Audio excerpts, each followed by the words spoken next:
Assalamualaikum warahmatullahi wabarakatuh. Perkenalkan, nama saya Najiatun, pengampu mata kuliah Bisnis Statistik. Hari ini itu pertemuan kedua untuk mata kuliah Bisnis Statistik dengan materi menggambar data, tabel frekuensi, distribusi frekuensi, dan juga penyajian grafik.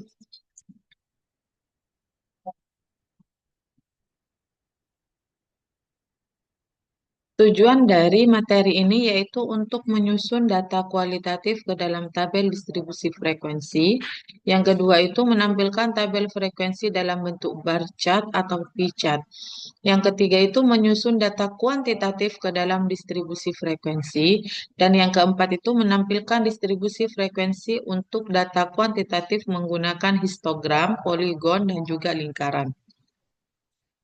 Penyajian data itu tidak cukup dikumpulkan, diolah dan dianalisis, tapi juga perlu penyajian dalam bentuk yang mudah dipahami sebagai bentuk pembuatan keputusan. Dan juga penyajian data ini bersifat seni dan dapat dipengaruhi oleh tujuan pengumpulan data. Metode penyajian data itu ada yang namanya angka. Angka itu adalah data kuantitatif dari pengolahan data. Angka-angka ini juga berguna untuk memanfaatkan manfaatnya masih kurang karena sulit untuk digunakan sebagai bahan analisis. Contohnya jumlah mahasiswa baru UNIBA yaitu 1.500 orang. Tabel frekuensi. Tabel frekuensi itu adalah pengelompokan data kualitatif ke dalam kelas-kelas yang sudah terikat satu sama lain yang menunjukkan jumlah pengamatan dalam setiap kelas.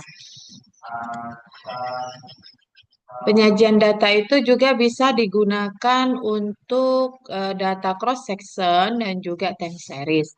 Yang kedua yaitu ketentuan dalam membuat tabel. Yang ketiga itu bisa menyusun tabel memerlukan identitas seperti judul atau tabel atau judul dari setiap baris dan juga kolom. Yang keempat, nama-nama itu sebaiknya disusun menurut abjad. Yang terakhir itu waktu yang disusun secara berurutan. Macam-macam tabel itu ada tiga. Yang pertama itu tabel satu arah, tabel dua arah, dan yang terakhir itu ada tabel tiga arah.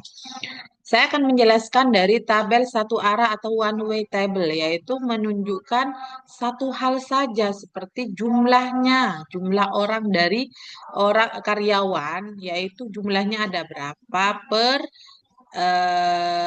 tabel. Selanjutnya, tabel dua arah dilihat dari unit kerja dan juga jumlah karyawan, yaitu ada dua hal, menunjukkan dua hal, yaitu ada unit kerja dan juga jumlah karyawan. Yang tabel tiga arah atau three-way tabel, yaitu menunjukkan tiga arah atau tiga hal, yaitu berupa ada unit kerja. Di dalam unit kerja itu masih ada subnya, yaitu ada jenis kelamin, dan yang terakhir itu masih jumlah. Grafik atau diagram yaitu adalah gambar-gambar yang menunjukkan secara visual data berupa angka yang dibuat berdasarkan tabel yang dibuat sebelumnya. Jenis-jenis grafik itu ada grafik garis, grafik batang, dan juga grafik lingkaran, dan yang terakhir itu adalah grafik titik. Distribusi frekuensi yaitu adalah pola atau model penyebaran yang merupakan gambaran kondisi sekelompok data. Bentuk distribusi itu ada tiga, ada simetris, menyebarnya itu ke sebelah kiri dan juga ke kanan, yaitu adanya nilai rata-rata populasinya itu adalah sama. Yang bentuk distribusi yang kedua yaitu adalah menjulur ke kanan. Jadi artinya itu jika data mengumpul di nilai-nilai yang kecil atau di sebelah kiri, sisanya itu ada di nilai-nilai yang menyebar ke kanan. Dan yang terakhir, bentuk distribusi menjulur ke kiri. Jika data mengumpulnya di nilai-nilai yang besar atau sebelah kanan, dan sisanya data-data nilai-nilai kecil itu menyebar di sebelah kiri. Berikut adalah langkah-langkah membuat tabel distribusi frekuensi. Yang pertama, kita harus tentukan banyak kelas terlebih dahulu atau K.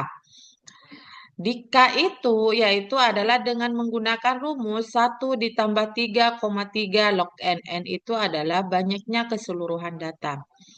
Yang kedua, yaitu langkahnya tentang tentukan rentang data atau R. R sama dengan X mas dikurangi X min. Langkah yang ketiga, kita harus mencari yang namanya panjang kelas dengan rumus R per K. Dan yang keempat, yaitu tentukan ujung bawah kelas pertama. Kita bisa menggunakan atau memilih data yang paling kecil atau kurang dari yang paling kecil. Yang kelima itu tentukan batas bawah kelas pertama BB dengan rumus UB dikurangi 0,5.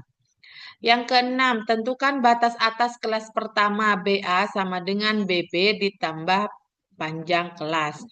Yang ketujuh, tentukan ujung atas kelas pertama atau UA sama dengan BA dikurangi 0,5. Dan yang terakhir, kita harus mencari tahu atau mengecek semua ujung dengan cara menambahkan panjang kelas pada ujung kelas sebelumnya. Langkah ke-9, kita harus menentukan frekuensi bagi masing-masing kelas dengan menggunakan turus and tally. Yang terakhir itu, kita harus menjumlahkan kolom frekuensi dan juga periksa apakah hasilnya sama dengan banyak total pengamatan atau keseluruhan data. Ini adalah contoh dari hasil ujian akhir mata kuliah statistika dari 60 orang mahasiswa. Dari banyak data ini nanti kita aplikasikan ke 10 langkah yang tadi saya jelaskan.